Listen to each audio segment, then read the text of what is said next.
Play that one by ear here. All right. I'm going to get going. For everyone online, unmute yourself if you have questions, please. We're going to jump in. So, caveat, I have done a ton of lease listings. We're going to talk about both.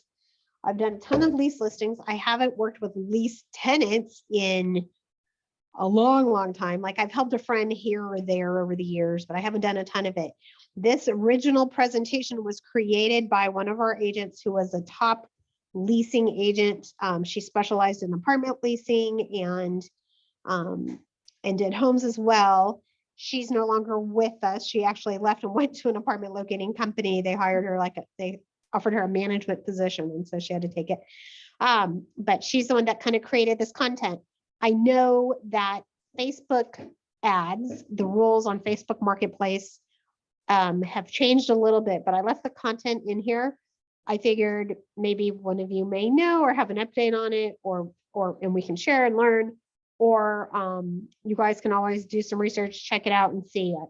Like the rule of thumb is when the rules change, we just have to pivot and adjust, but you should still be able to do it. We just have to change it up a little bit. So hopefully you guys will still be able to do that if that's one way that you want to advertise. But let's jump in. So why do we want to work with leases to begin with? You know, it's quick money. It's great practice at showing homes and converting leads, building rapport. These are people you should add to your database. You know, stay in touch with them, invite them to all the events, and within 6 months, talk to them about what they're going to do when that lease ends because they can buy. I also love the rule of asking every prospective lease lead, you know, why aren't you considering buying? Because a lot of times they just don't think they can, but they really could. If you have a very picky lease lead, those are great for buying because you're not going to be able to be picky in the lease world. If you have a difficult client with like dog pet issues, buying maybe their only option, you know, that kind of thing. So something to think about. All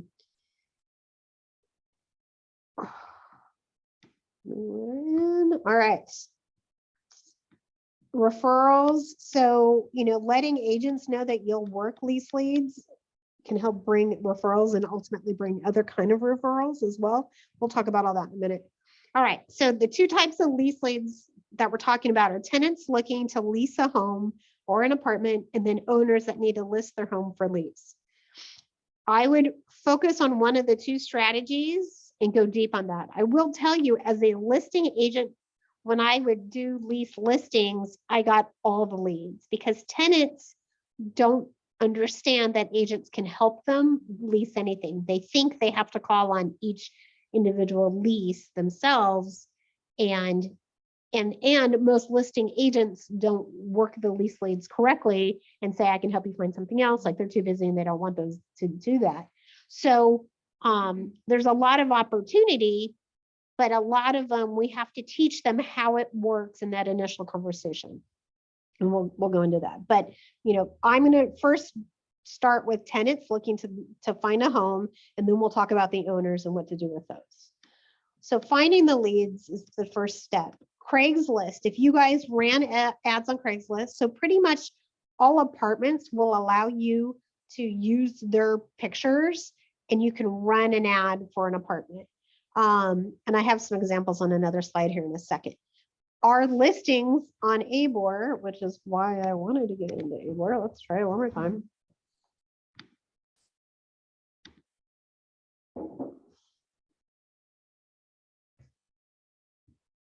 Yeah, it's still having issues.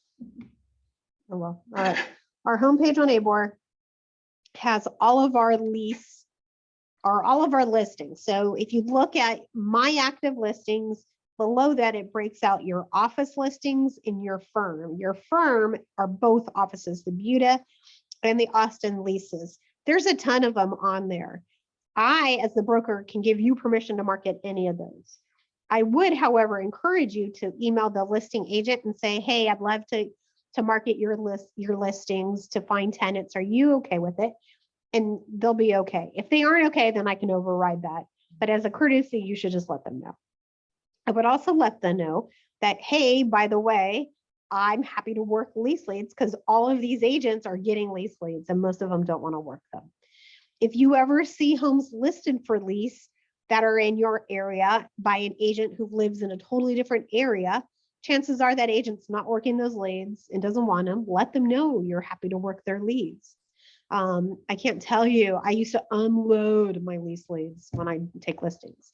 So for me, I have clients in my Shadow Creek house that I'm selling right now was one of them that I helped them buy rental properties over the years.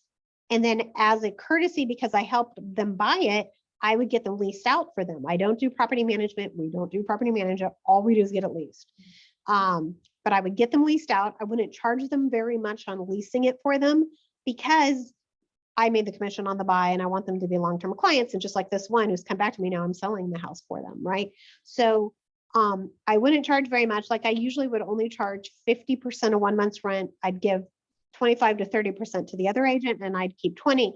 You can keep, usually if you have the lease listing, you can pick up both sides most of the time because again, those tenants come to you directly. But so my point, totally, I'm getting off track. Craigslist is a great way to say, hey, I can help you lease this apartment or lease this house. You can, get permission, put it online, market it, but make sure in that ad you're saying, if this doesn't fit your needs, reach out to me. I'm happy to help you find something else. And then you'll get a lot of inquiries. One of our agents who, before he got really busy in real estate, he used to run 2 Craigslist ads a week, like religiously, and would get more than enough leads from it to work his business. Now, I'm going to caution you that you only want to work with a paper lease leads, right? Look for reasons not to work with a lead. You cannot waste your time with bad leads. If they've got bad credit, if they've got pet issues, like too many pets or aggressive breeds, like you don't want to be running around trying to help someone you can't get into a home. And you don't want to have them applying and getting rejected and they're spending money on apps. Like it's not a good idea. But your time is valuable. I caution you, if you're going to work leases, 20 hours a week at the most is all you want to give to leases because you need that other 20 to 30 hours a week to focus on the sales. If you do too much leasing, you're never going to get the sales. Okay. So run an ad. Craigslist is a great way. Facebook is a great way. Again, the Facebook rules are always changing. So Cheryl, I didn't charge 100% of 1 month's rent to my clients who bought the homes from me. You certainly can. You can charge whatever you want. Typical is anywhere from like 75 to 100% of 1 month's rent. Of that rent, you're going to offer something to the tenant's agent, like 25 to 30% on average, depending on the price point, right? The higher price the home, you can come down that 25. The lower price, you really want to give them at least 30. Facebook ads, Instagram stories and reels, your personal website. So if you're going to do leasing as one of your pillars for the next year or so, and you want to do like 20 hours a week, then I would create a landing page on my website strictly for leasing.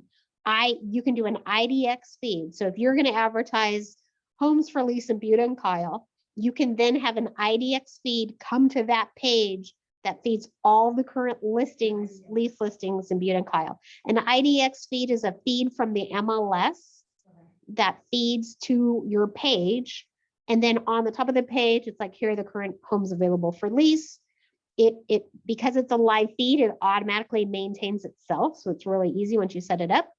And then you put at the top, if you want to see any of these, reach out to me. But because it's on your website that we provide you, the minute they click on those, it becomes a lead. It'll force them to register and become a lead, and you'll get that information.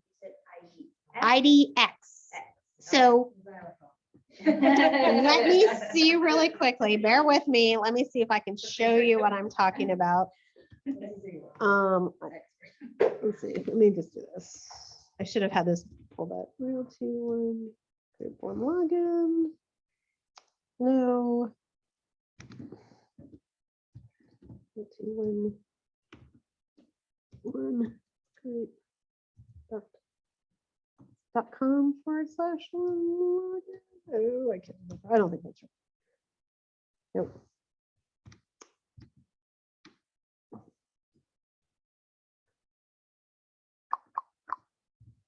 This isn't supposed to be, does anybody know the darn page? Realty one group dot one login.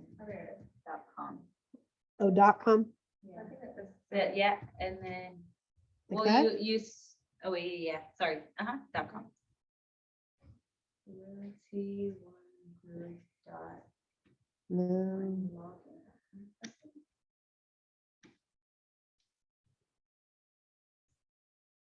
Well, nothing's Marlon, working. I'll paste the link in the chat. Give me 1 second.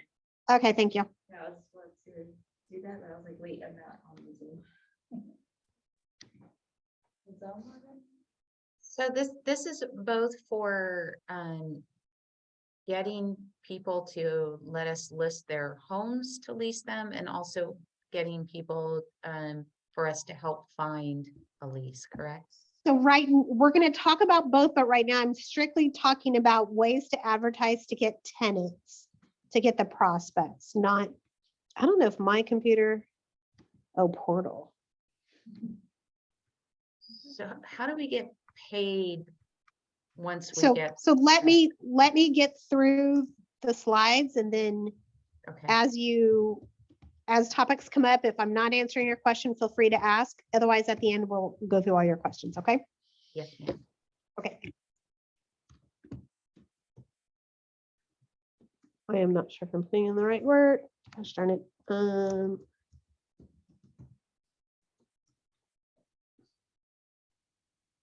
minute I start overthinking a password, I screw it up. I couldn't log into my computer this morning. Okay, so in your one login, you have your one suite, which is where your website is. I have different options than you guys have. Okay, so website editor is what we're talking about.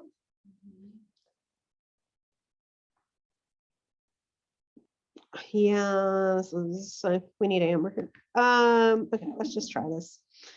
We're gonna edit my page. So we would do like Buda, Kyle, homes for lease. And make it a page, get it added.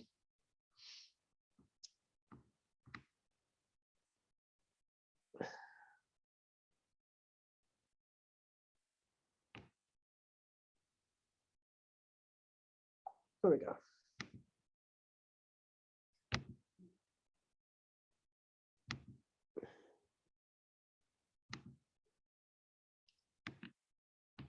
So the crazy thing is,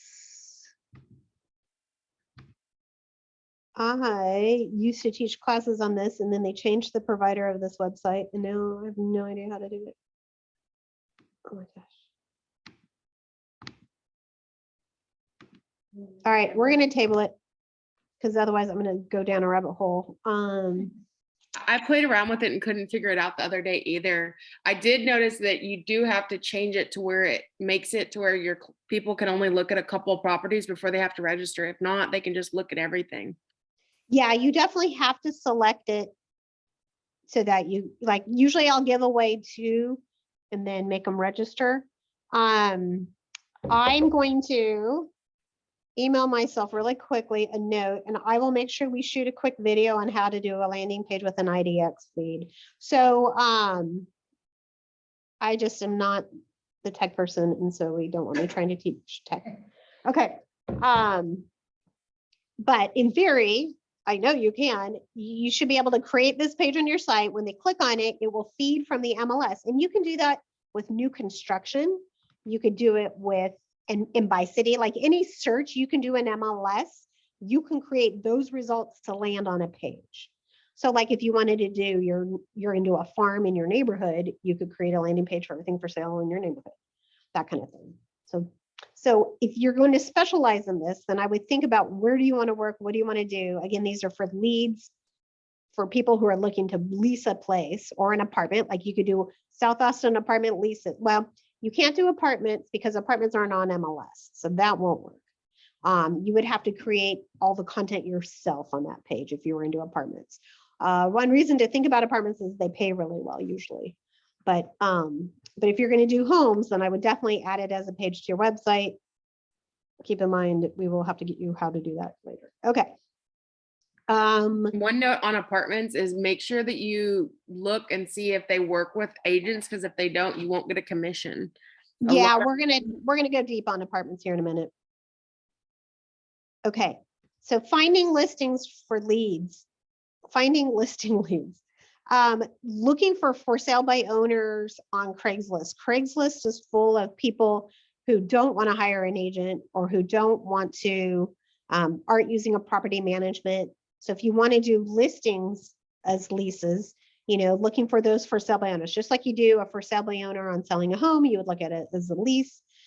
Absentee owners. So in Remind, you can log in and pull up all the absentee owners and you can mail them or call them and talk to them. So I used to get a lot of listing inventory. It took a long time, but I used to do 30 letters a week to absentee owners, introducing myself, saying, hey, if you want help getting your home leased, if you want to know market rents, if you want to know, if you need vendors to do updates, like I would offer all of these services to these owners, and over time they'd use me for different things. So, and a lot of them I kept in touch forever. I added them to my database, and then they'd have me sell the homes eventually. So those are great ways, again, of building that database and getting listing leads that way. Letting your own database know that you can do this as a service. So in your database, you probably have people who are investors or people who are thinking of becoming investors. So if you're going to start marketing to your database about helping them get their homes leased out, I would make sure you learn that whole side of the business, investing, the 20% down, you know, all of that kind of stuff. There's more to it, but you certainly could do that. A lot of people don't realize that we can just go get the tenant. And then, so all of my clients, I would always tell them, let me find a good tenant for you. If we can find a good tenant, you may not need to hire a property manager. It'll save you so much money. Don't hire a property manager unless you have to. You know, like if the tenant starts being a pain or the home's older and you're tired of all the calls, then hire a property manager. But don't spend the money right off the bat. If we find you a good tenant, they pay all the time, you shouldn't need a property manager. They still have to learn the rules. Like there are a lot of rules when it comes to property management that they have to learn. It is not our job to teach them. So like the blind deadbolt rule, it's called a lock rule. You know, the minute a buyer buys a home and decides to lease it out, they've got to put blind deadbolts on every entry door in that home so that if they're home, they can lock themselves in and keep the landlord from coming in. Now, there are rules about landlord and accessing. We're not going to go down that road, but so things like that, you just have to warn them that, like, I'm going to help you do this, but you still have to go learn the laws and the rules. That's on you.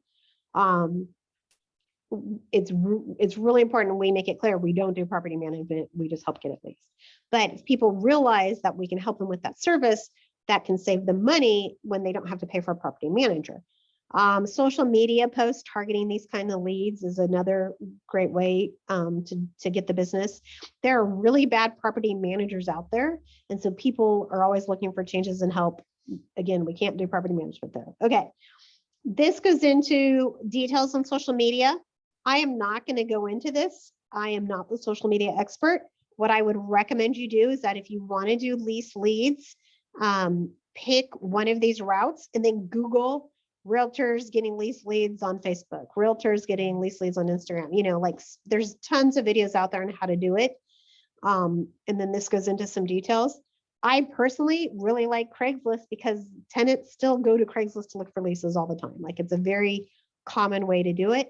And you can run ads and post ads regularly, and it doesn't cost you money.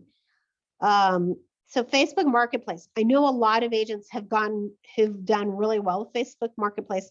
This is the one that I think has changed their rules for 2023. So if anybody knows the new rules, let me know. Otherwise, you guys will just have to kind of jump in trial and error and figure it out. Carlin, I know a little bit about it. They haven't changed this yet. They're changing on February 1st. So on February 1st, they're rolling out, essentially it's not a part of, they say it's not a part of Marketplace, but you can still list them in Marketplace. So I don't really understand that part yet. Cars and housing are going to be in a different like spot that you can still advertise them, but it's just not in the same way. But that Gotcha. February 1st, we'll know more. Okay. Carlin, I have a question. I could have swore I heard somewhere in a training or on a video that we're not supposed to say we get paid, our services are 100% free. And I'm You're not. right. You're Okay. right. So that ad was created like 2 years ago on there. Oh, okay. Yeah, as soon as we scrolled down, I saw that and I went, oh, we shouldn't say that. It's not nearly as problematic on leases as it is with buyers. Buyers, we absolutely can't say that because the seller's bumping up that sales price to cover our commission. On this side, that's not the case. The sales price isn't getting bumped up.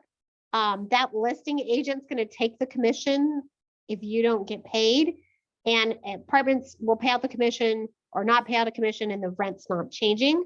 So in theory or in reality, it is, but I still wouldn't recommend you say free. I would say something like my services, I'm paid by the listing side, or, like, or just take that whole sentence out. But And- yes. And is it still okay and safe to say, like when I'm doing on my stories, is it still okay for me to say, or anytime, well, I'm going to get paid. Don't worry about fee because I'm going to get paid by the seller. For example, if I'm helping somebody buy a home. You can say something like, there's no out-of-pocket expense to hire me. I get paid through commissions earned at closing, and leave it at that. But you've just got to be really careful of what you say. Like, Okay, I'd got it. rather you focus on, let's meet, there's no fee to meet, and then I can explain it all to you in that meeting, kind of thing. And go into other benefits. Like, I feel like you should be able to market and advertise other benefits to talking to an agent.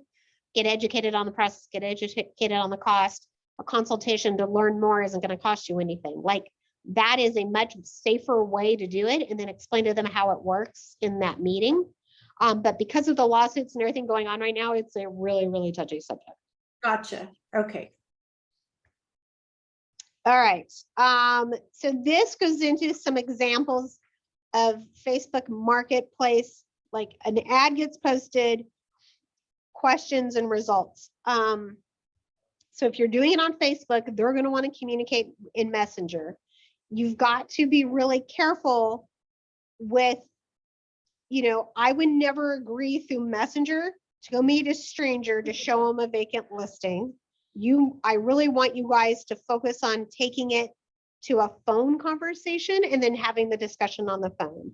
I did not create this slide. The agent who used to be with us did. So just be careful and keep that in mind. Like, we've got to think about safety and making sure they send you their driver's license and all of that kind of stuff. You really need to have a phone conversation because you've got to understand, are they worth your time to spend showing them homes, doing all this work, or not? Again, we're going to ask them the pet, the credit, the criminal issues, and pricing, right? If their pricing is not realistic. And if you get any red flag on any of those, game over, sorry, can't help you. Yeah, you've got to move on. Some people say, well, how do I tell them I can't help them? I feel bad. I want to help everybody. Well, we can't help everybody. And so some people, depending on their situation, like if it's crazy pets, if they have like 5 pets, you're never going to find a home with an owner who's going to let them take 5 pets. So then you say, have you thought of buying? And did you know you could buy with no money down? Like, go down that rabbit hole. If it's credit, obviously they're not going to buy. So credit and criminal become and pet. Sometimes there are apartment complexes that will take the dangerous breeds, or maybe not multiple pets, but the dangerous breeds. And apartment complexes may take credit issues that the houses normally won't. Criminal, if they're convicted felons of an egregious crime, there's no way we're helping, like dead in the water. If you can't help them, then suggest to them they look on Craigslist for owners. Say, look, an agent's not going to be able to help you, so don't look at anything that's listed in MLS. Go to Craigslist and find owners, and maybe they won't care and they'll lease it to you, or word of mouth or that kind of thing, right? Or those people tend to end up looking at like manufactured homes out in the middle of the country where the owners don't care, right? That kind of thing.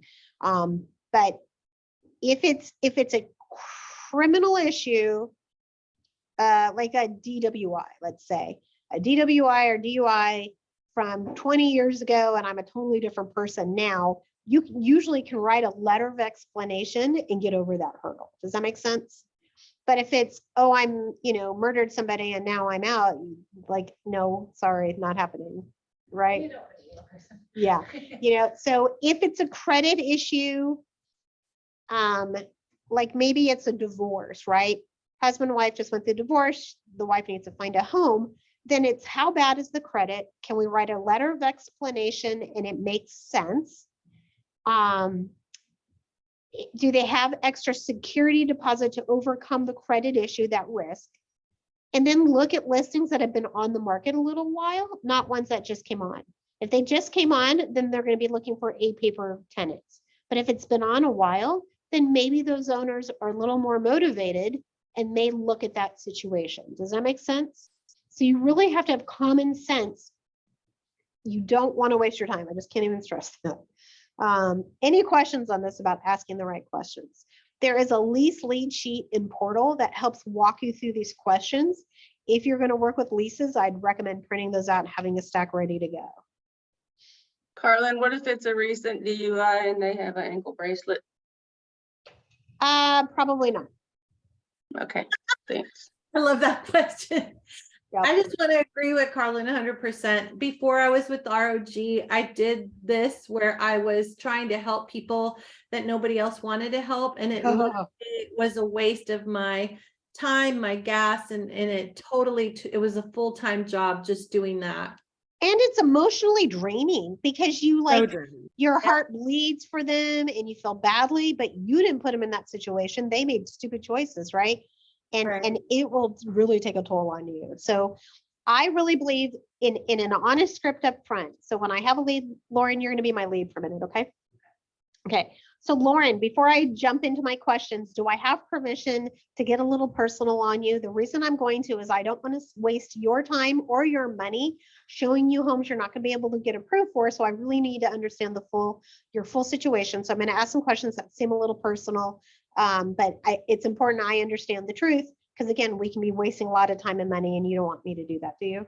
No, I don't. Okay, so do I have your permission to ask some questions? Yeah, that's fine. Okay, great. And just understand these questions I'm asking is what any owner is going to ask, and you're going to have to disclose the full story. So just totally be honest with me and we'll see if I can help you. Okay.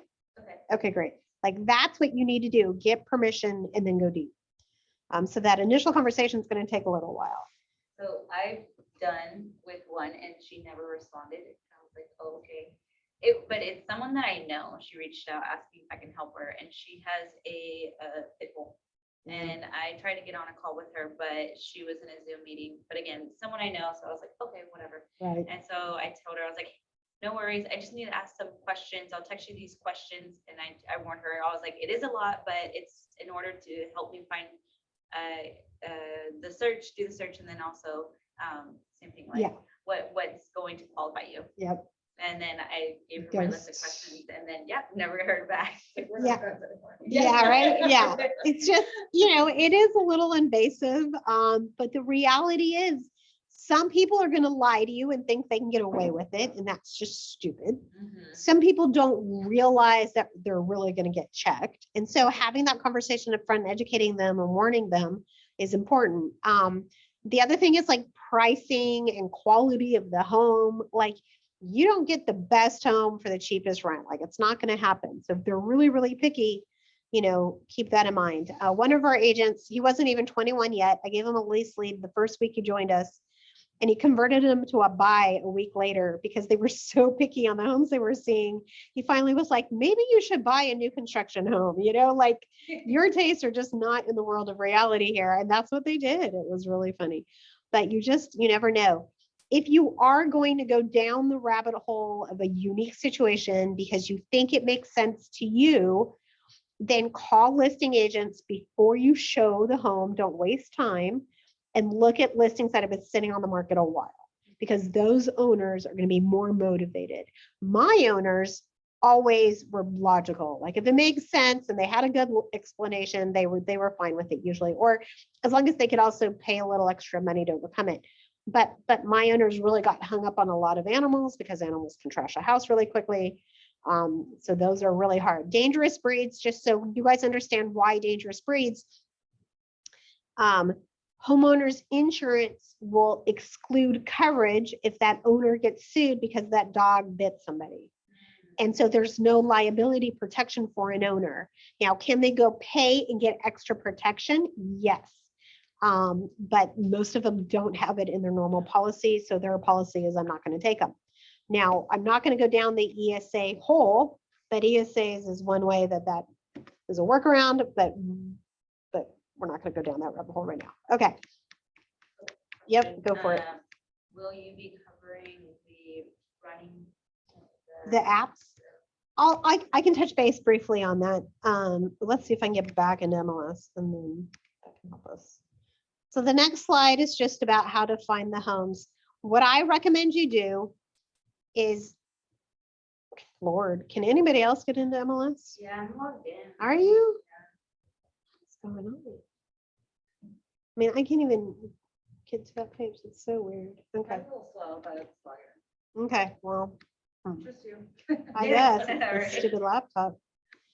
Oh, Kaylin can't get in either. Okay. I don't know what's going on. All right. So leases. So if you, let's say you're advertising houses, we're not talking about apartments. Apartments usually, like if you run an ad for an apartment, they're going to call you about that apartment. You're going to go show that apartment. And we're going to go deep on apartments in a minute. But let's say it's homes. You run an ad for a home, they call you and they're like, I want to see this. Or maybe you talk about that and then they say no. So then you're going to get their criteria and set them up on a search that emails them the minute something comes up that matches their criteria. And they're going to get a bulk of listings right away. Your searches have to be pretty broad. Like they don't get to be very picky in the leasing world. So stick to like bed, bath, minimum size, location, and price. That's about all you get to choose. Unless it's higher end, then maybe you can go a little pickier. But let them know that the minute they see anything they like to text you, and then that's where you go into the conversation about how you get paid. I don't require a tenant rep agreement signed because I'm never going to go sue a tenant for the commission. It's not going to happen. We don't make that much money. And so because you're not getting that agreement signed, and because a lot of them are going to violate the agreement, let's just be honest. So we don't do that agreement, but we still want to make sure we work hard to get paid. So have the conversation with them on the phone up front. Listen, the way I work and the way I get paid is that if you find a home you like, I'm going to show it to you. You apply, you get accepted, and then that owner is going to pay me for bringing you to them. I only work with people who are going to be loyal to me because I'm going to work really hard for you. You know, I ask in return, are you willing to commit to working with me only? That means if you're driving around or you see ads for something, just send them my way and I'll find out, get the information, and then we'll go look at it. How does that sound? They say, great, okay, good. Then on that first showing, I remind them of that again, you know, and most people will either totally get it or you'll get this creepy feeling that they're going to totally stab you in the back, right? And it's about 50-50 on these things. But if they're good credit and good paper and not crazy pet situation, like there's no drama, then chances are they're respectable people who get it and aren't going to waste your time. So let's talk about looking on MLS real quick, because it's really important you guys understand the app fee, how to apply. So you're going to want to look at this and see how do they want you to apply. ABOR has partnered with Rent Spree. It's coming in the next month or so, and you'll be able to click through the MLS and apply with Rent Spree right then and there. If you're a listing agent, you'll need to partner with Rent Spree, or you'll need to partner with, oh gosh, what's the other one? Ooh, I can't remember the other one. There's another one. There you go. Thank you, Smart Move. Yeah, to run applications. We used to run the applications in-house. We no longer do that.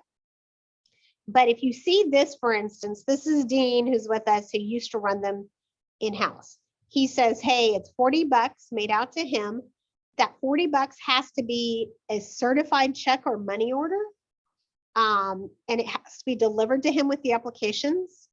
Beyond the applications, they usually want to see photo ID proving who they are. income pay stubs to prove they make the money. And then this is a TAR application. So that's the TAR application in our forms. So all of that has to be bundled together with the cashier's check money order delivered to Dean. Then he'll run the app himself. Carlin, I've got a quick question. I've done some where they just do it like all the money by Venmo or Zelle. And that's totally fine. Okay. Like, yeah, however, I don't recommend they do that. Because with Venmo, you can deny somebody and then they can rescind the money. So it's not safe. Zelle, I don't think you can rescind, so maybe Zelle would be good. But yeah, however they want it is fine. But if it just says like the 40 or 50 bucks or 75 bucks, whatever it is, if it's not electronic, then just know it has to be a cashier's check or money order, because we never want a tenant to get denied and the money to get back to them. Like they can void a check, for instance. So look at how to apply. That's the process you have to go through. If you are doing a TAR application, you want to make sure you list yourself on the application as the source. If they're going to go apply online, which is most of them these days, through Rent Spree or one of the other sites, or like if it's a property manager, it's going to be through their own website. Make sure that you let them know to list you as the agent, but then I would immediately email the listing agent and say, my clients are going online. These are their names. They're applying right now. Again, that ties you together and protects you. Most of the time, these agents are not going to pay a commission unless you showed them the home, and then you can have a trail saying they've applied and it's my client. Does that make sense? Both pieces have to happen. Apartments are different. Apartments well, we'll go into apartments in a second when I get there. Okay. Carlin, if there is nothing listed for how to apply, what is the application process? Where do we send them for that? So always, that's a good point. Always look on the attachments in MLS, the little white pieces of paper at the top, like there would be white paper, little white sheets of paper Okay, for attachments, because it may be in that. If there are no attachments and know how to apply, then call the agent. Like read through the private remarks. And if there's still nothing, then call the agent and be like, what the heck, okay. they'll Thank figure you. it out really quickly. They need to get it on there. But that's one thing I want to say too. If your client does have some kind of weird issue, stay away from homes listed by property managers because they have very, very strict rules. Whereas an agent who just has a listing will probably be able to be more flexible. Okay. Another Let's thing on that, Carlin, just like Uh-huh. for people that have like credit or criminals, just it's a no, but credit like deficiencies is really hard. But if your client has something and you're really trying to work with them, for one, look on MLS for those restrictions, but two, you can also call the agents and just basically give them a short elevator pitch of your client, making them look the best they can, but being upfront about what is going on. That's literally been the best thing that I've done that has helped me get people that honestly probably shouldn't have gotten into places. Yeah. So just But call before you show it. Don't go show it and then ask. Ask first. Hey, would your owner consider this? Do you have any apps? And then focus on the ones that have been on the market a while. For sure. Yeah. Okay, let's jump into apartments. So apartments, when COVID happened, the apartments didn't want agents showing up for the showings. And so you used to be able to send the person, you would just name the person and send them and then get credit for it. You definitely, apartments one day can be paying a commission and the next day not be offering a commission because of their vacancy. Their vacancy rate will dictate what they're paying. If they have a high vacancy rate, then they'll pay 100% of 1 month's rent or more, like we've seen 2 months rent. So it just depends. You can call the apartment complexes and get all the info, or you can pay money for Smart Apartment Data or Rental Beast. They figure all this out and then it's there. So it's like an MLS for apartments using those systems, but you got to pay for those. Apartments, you'll want to, once you do have an apartment that you're marketing and you want to send clients, call them first and say, hey, can I send them? Do I need to escort to get paid or not? And they'll tell you, no, send them my way. Send me the guest card. We have this guest card on our portal. And on Hub, if you go to Hub under files, it's in there. Or you'll take them and register them when you take them. So it just depends on how they want to get paid. But apartments can be very lucrative if you find, you know, ones that are paying 100% of 1 month's rent. And you can Leanne, just, anything just, you can think of? sorry, Go ahead. you can just email that to them. Well, you've got to property call manager? them and say, how do you want me to do this? Do I need to Okay. escort them? Okay. You know, like they all have a different policy on it. So you've got to find out what is the policy. Hey, Carlin, what is the guest card that you're talking about? So a lot of the apartments want you to register them on the guest card. So I know it's in Facebook. It should be in the portal too, but let me jump into Facebook real quick. I'll show you.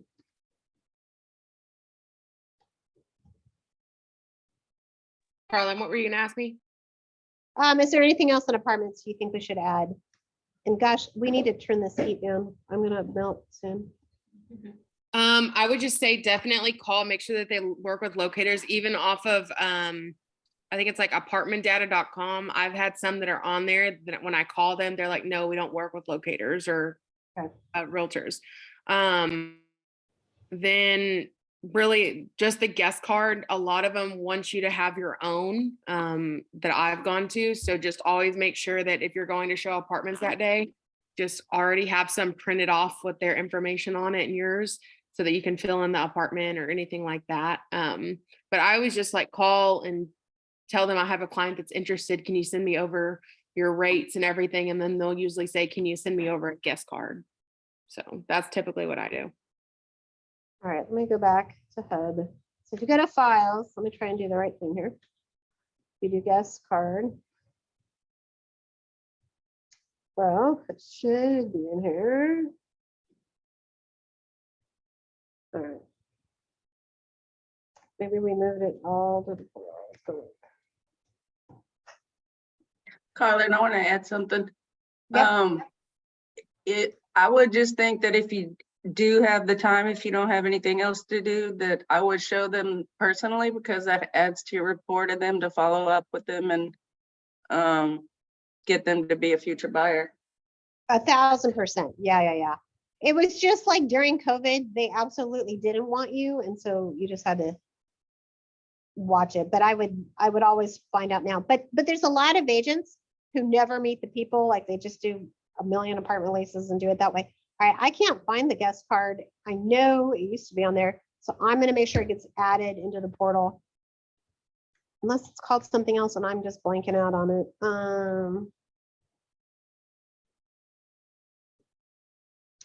Anyways, in the portal, we do have the demand letter, which we're going to talk about here in a second. But we'll make sure that gets on there. So application, we've already talked about it, what you guys have to do, make sure you read. Oh, that's one thing I wanted to mention. On the MLS, it will say, where's my MLS sheet? I went way too far. On here, it says best qualified applicant or first. First means the first one to apply. They'll look at that situation before they look at a second and either rule it out, accept or rule it out. If it's best, that means they can get 2 or 3 or 4, spend the money on all of those apps and then pick the best one. So if your client isn't going to be the best, like all of a sudden you turned it in and they're like, great, we're going to run all 5 and it says best, your client's probably not going to get picked. You may want to choose not to spend the money on it. Does that make sense? So you just gotta be careful of that. One thing that I always say is I always call any of the people that I, that they like their rental on, and I ask them if they have any applications in hand. And, I always tell my client, like, look, I don't want to waste your money, but if this is like your must have, let's apply for it. Obviously I'll look at if it's best qualified or first, but most of the time I'm just like, if there's multiple applications, the chances are 50-50 essentially. So, it depends on you if you want to put your money out there and have to potentially pay another application fee down the road. Exactly. Lauren, you can ask a question.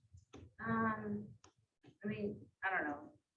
Yeah, so I had one where it was that situation, Mhm. and the home was on the market for over 100 days. Like it had not sitting. And I couldn't tell if they were just trying to like just play me in a sense, like try to like rush the application. But whenever I called to verify some information about the home, he was like, yeah, I have another person that might be applying and blah, blah, blah. And my applicants went ahead and applied the very next day. And whenever I called, they were like, yeah, we have another applicant in too. And I don't know, it's just in a situation. There's like that. no benefit to them to tell you that if it's not true, because it's not like multiple offers, right? Yeah, Like, because their risk is if you say we have another one, you could be like, oh, never mind, don't run us. And then yeah, they've just run you off. So like they were trying to do you a courtesy of giving you a heads up. So if your people weren't that great, like, hey, maybe don't waste your money on it, you know? yeah, okay. Like that's my thinking of why they did that. But because there's no benefit to them going, unless they said something like, oh, we have 2 applicants, we've looked at both, they're both great, who wants to offer more for rent? Like that's a different story. Yeah, But we're not seeing that in this market as much. That was totally happening a year ago. yeah, Okay, let's jump into once your client's approved.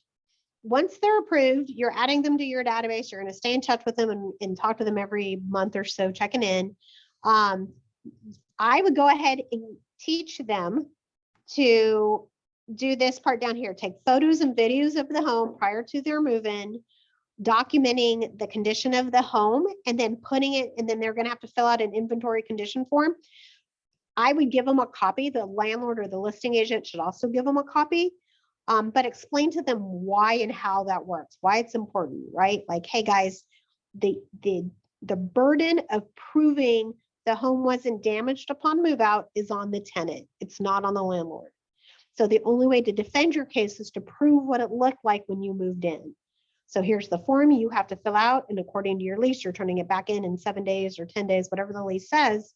They need to keep a copy of that, but then they should document everything with video and pictures. If they don't, they're going to have a really hard time fighting it. So that's kind of your last help once they're approved. Other than that, you're really not doing anything else. The listing agent will take over and handle the lease and the money and all of that. You're out of the picture. Once they are approved, you will want to find out when are they moving in, because you're not going to get paid until after the move-in date. So let's say you go show them a lease today, they get approved, but they're not moving until February 15th. That date of wondering when I'm getting paid won't even start until after February 15th. They're never going to pay you until those people have moved in and paid rent. Does that make sense? So usually it's 30 days on average. In MLS, it says how quick do you pay, but even if it says 2 weeks or 5 days, the average is 30 days.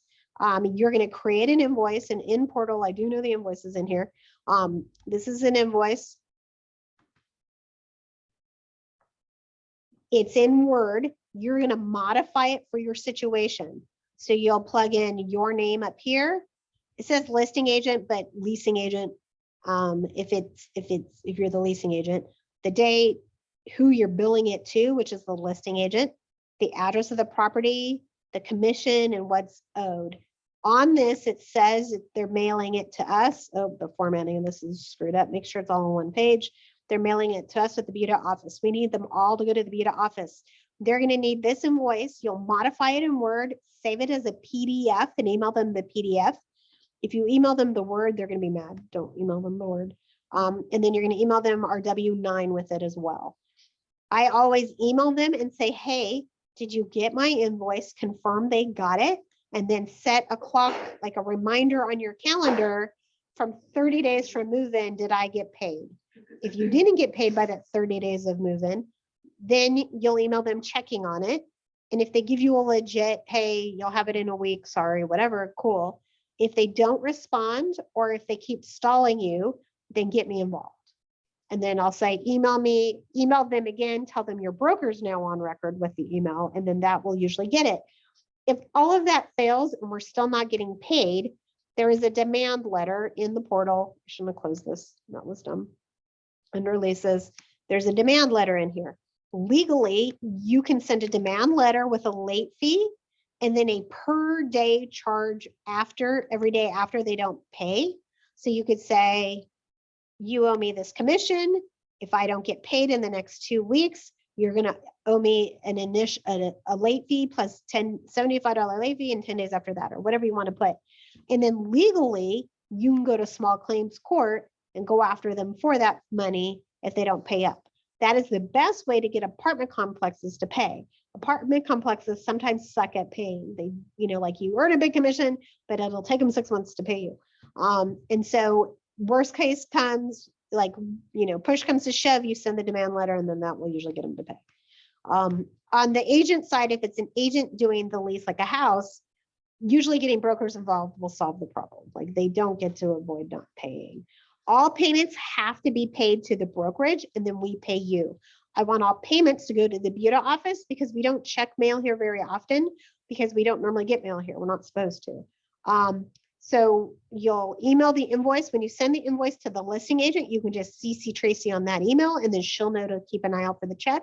She logs the check when it comes in. She does deposits on Thursdays and then tells me what lease checks came in and I'll either pay them out Thursday or Friday morning. I pay all leases in e-check via email and our fee to the brokerage for all leases is $50. Any questions on any of that? For the email to Tracy, is that going forward, or for example, I have one that's pending, they moved in on the 16th and it's pending, so would you like me to go ahead and just? If it's email in that? Sky Slope, then leave it. Okay, If not, then email her. no, it's already. Okay, yeah. No, we're just to make things easier, we're just not gonna use Sky Slope for that part. Okay, so this goes into the whole waiting game and demand. Okay, so let's talk about listings. Any other questions on the tenant side of leases before I jump into listings? I have one. Yes. I had a housing voucher situation and I was able to find a home for her. Okay. So the listing agent was the actual landlord Okay.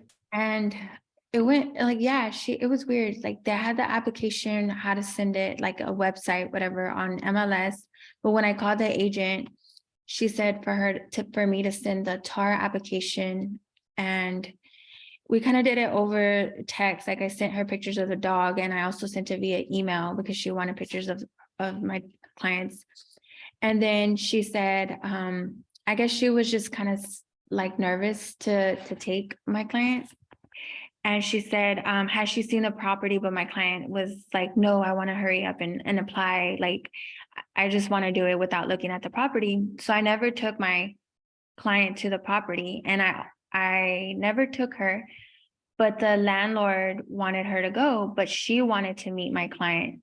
So it's not that I offered to take my client, but the listing agent wanted to meet my client at the property.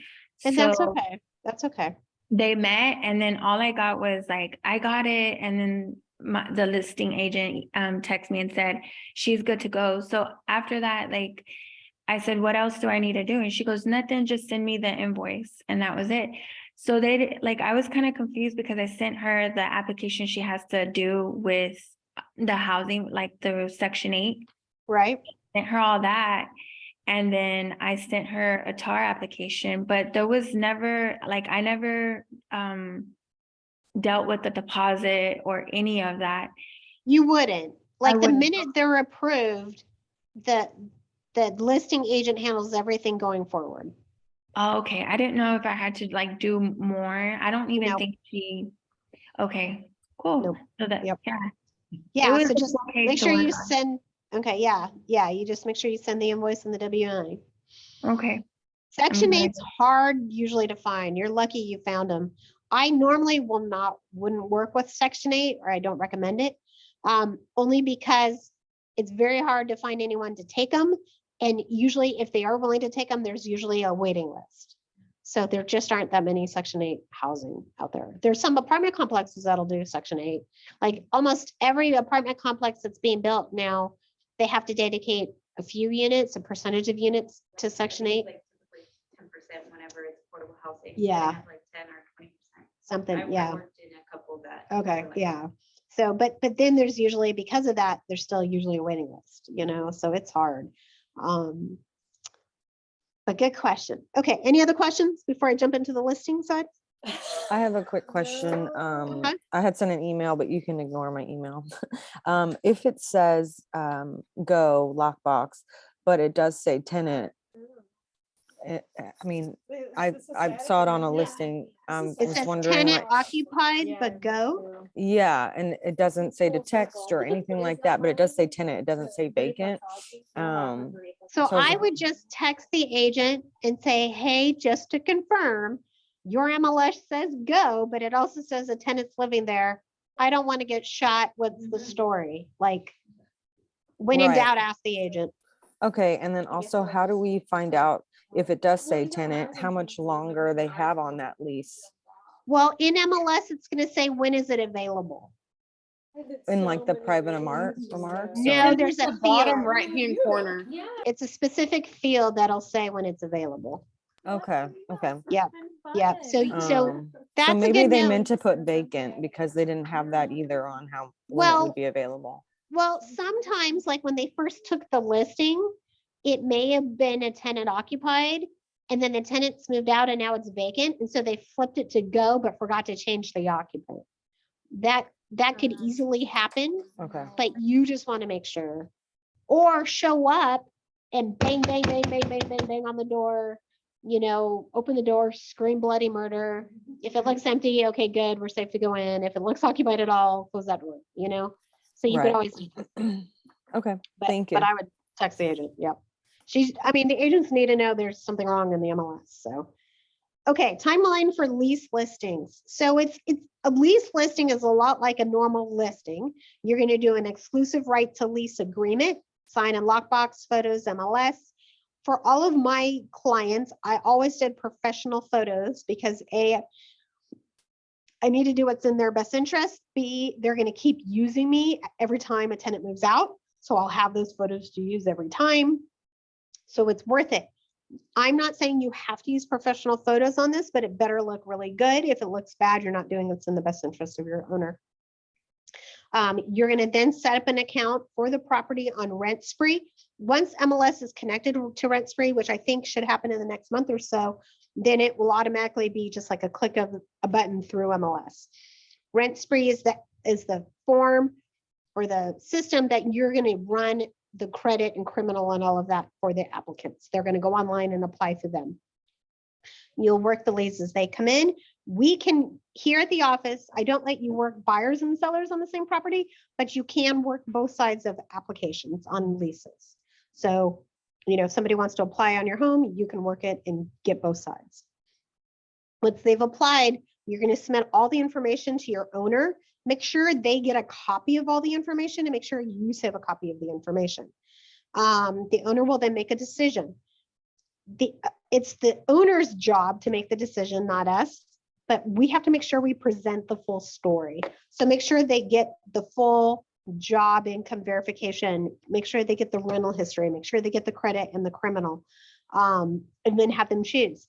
If you suspect they are going to discriminate, you need to get me involved right away, and we probably need to just fire the client.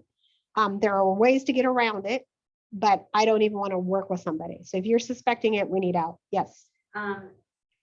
If we end up working both sides, are we supposed to disclose that? No, Okay. no, there's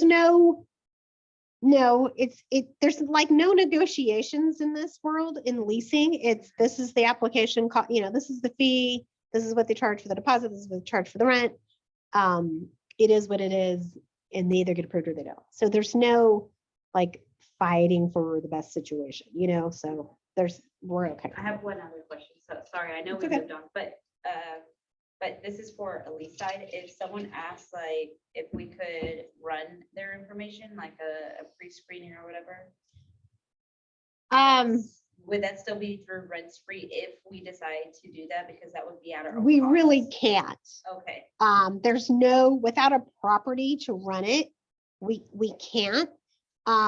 You could perhaps ask Travis to run credit for them and then make them pay Travis for his fee. Okay. But you're not going to have access to criminal. Okay. Yeah. it won't show up, but it No, would be credit and but- like, but Travis could pull Collections. credit. Yep. Carlin, Sorry. did you say that Rent Spree is on the MLS? It will be like we've partnered, Abor's partnered with Rent Spree. But I think we're still like, I think I just read in the last newsletter that it should be up and running in the next month or so. Can you But read? you can go on Rent create Spree it? right now and create your account. Yeah, that's what, next question. Yeah, And they run the credit and criminal and all that? They do. Okay, because I think I have been doing it through Zillow. But I forgot, my tenant's been in there so long, I forgot how I did it. Okay, So, yeah, I'll yeah, try yeah. this. You can create a Rent Spree account. Yep. Thanks. Diane, were you gonna ask a question? Yeah, I was just gonna ask with Rent Spree, is there already like a fee, a cost associated with it? And if so, are there realtors that are still charging more or less? How does that work? So Rent Spree will definitely have a charge and they'll pay Rent Spree directly. I don't know what the charge is these days. I think it's $50 or maybe 35. And no, you don't, because Rent Spree is going to do it all for you. There's no additional fees. Awesome. Yep, yep. Okay, so once they've applied, this part's really important if you're doing lease listings. You're gonna make it pending or active under contract in MLS the minute someone applies. And that stops other applications from coming in. And then until they get approved, you're not gonna mark it sold. Once they are approved, you will draft the lease per the owner's instructions that you did on the listing agreement. So in the listing agreement, they had to say how many vehicles and how many days for guests and all that kind of stuff. You'll take all that information, draft it into the lease. The owner needs to review the lease and approve it. Your mentor should review it before the owner does if you're a new agent. Once the owner approves it, the tenant, then you'll give them 2 business days to turn in the security deposit. Once you get the money, you will then have them sign the lease. And then your owner can sign the lease after they've signed and you've gotten that money. The money is made out to the owner, not to us. We will never collect money from a tenant, ever, ever, ever. So the money goes directly to the landlord or the owner. And then once you have that money, then have them sign the lease. The last thing you ever want to do is have an executed lease by both parties with no money. That is a really big problem. Then our last step basically is delivering the inventory condition form to the tenant and letting them know they're going to work with the owner to get the keys and coordinate rent. And then you get out of the picture. And then you'll send an invoice to the owner. When you invoice the owner on the listing side, you're invoicing them for the full amount, the 100% or the 75% or whatever. And then you're going to get an invoice from the other agent who had the tenant, and you're going to give all of that to Tracy. When we get in the funds, we pay the other agent and you. Does that make sense? and that's also gonna just be emailed, not through SkySlope. Correct. that side Yep, as you'll well. just email Okay. her. Yep, just email her both invoices. Mhm. If you double-sided, then say, here's my invoice to the owner for the 100%. I represented both sides, I get it all. We charge 50% per side, $50 per side. So if you double-sided, it's $100. So if you're the working for the landlord, you're the listing agent, whatever. You said the tenant's rep will send you an invoice. Like, is that all transparent? Like, because you're not setting the rate to pay them, or are you doing that? So in the listing agreement, it's just like a listing to sell a home. In that listing agreement, you're saying, hey, owner, I'm charging you 100% of 1 month's rent. And of that 100%, in a lower paragraph, you're going to say, I'm paying the other agent 30%. I'm offering 30% or whatever. And Okay, so then that's you're putting that's our decision. It's all laid out on the, and all then of buyers the reps will, listing tenants agent. reps Yep. will know. Okay. So then in MLS, you're saying 30%, 50%, 25%, whatever it is. And then that's what that agent creates the invoice for. I would ask the agent if they haven't sent you the invoice, if they know what they're doing, they'll send you the invoice right away. If they're really busy and they don't normally do leases, they may forget. So just remind them, hey, I need your invoice and your W-9, have them send it to you, and then you'll turn it all in. Right. Like you said, for apartment complexes, you call them and they have a set. This month we're They'll- paying 30%. This month we're paying 75%. So on apartments, it's very different. You're gonna let them know what do you need for me to get paid? We usually have to be a registered vendor in their system to get paid. They may or may not want an invoice. It's a whole thing. So you're just gonna talk to the onsite at the apartment once they get approved to find out how you get paid. Yeah, And if they do need us to register, you'll just let us know. Tracy can get us registered. But we're registered with all the big ones. All right, that is it. Questions? Carlin, I do have a question. Sure. So when I go, so I have like a listing, lead. When I go to the appointment, is it similar to like a regular listing appointment? No, I mean, yes and no. Like you want to see the property and make sure what you're telling them you think they can get for rent is in line with what they want. Like pull what's been leased recently in their area and price and size. Keep in mind, tenants really want new and nice and clean. And so if yours is old and dated, you're not going to get away with being able to ask how much in rent. Like if there's a brand new home or a fully updated home and they just got $2,000 for the same size home as yours and yours has never been updated and it's 30 years old, you're going to have to ask a lot less because the tenant's going to pick the new stuff, right? So you just want to show them what's active, what's recently leased, what's active, and then they pick. And so you can go see the home or not. It's more about agreeing on what to ask for rent and what you're going to charge them for commissions. Does it work? Then you can do the paperwork and you need picture, sign, and go. It's not really a big formal process. I have a question about the rent amount. So with my lead, they were wanting to do about 2,000. Uh-huh. In the area, there are some in the 2,000, but whenever I did the comps for their specific subdivision, Mhm. And they're all new builds. They moved in, I think, a year and a half, maybe 2 years ago. Okay. They have one of the smaller floor plans, Oh. and all the ones that are in the 2000s are the ones that are like 1,500 and up. Theirs Okay. is like 1,400 square feet. So I did let them know, like I got their feedback and like what they were wanting over the phone call. Yeah. But then after doing the search, and I even did a wide search, I think I did about 2 miles out Okay. from their home Mm-hmm. as well, and I gave them the both information. Yeah. But yeah, so would you suggest to still, because I told them in the email, we can shoot for 200 or 2,000, but as you see, like you have a lot of comps just So, in your area. Yeah, alone. if there's competition, right, a lot of actives on the market, then they're just going to sit, Mhm. you know? And so, or maybe they're willing to take dogs or, like a lot of dogs or, like, depends. Like if they're like no pets and we want top dollar, good luck, Yeah. and that's up to you if you want to take that listing or not. All we can do is give them the options and let them pick, but you can choose not to take it or not. Okay. So, and what matters more than anything isn't what has leased, it's what's active at the time you go on the market. How many are we competing against? Mhm. And it's usually in not just the subdivision, but like that school district, if it's a popular school or, whatever. So think about, just like with buyers right now, think about what do tenants have options for 1,800 to $2,000 a month, in the area. That's And look what and I see. did. So Yeah. I did 2 separate searches and sent them over to her. Yeah. One was for their specific area according to her, like their home criteria. Right.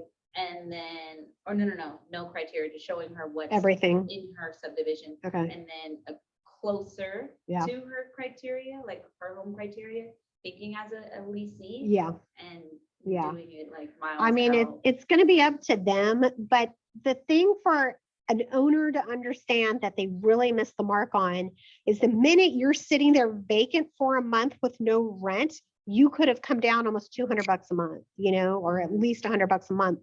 So you really want to price it so it's leased within the first 2 weeks.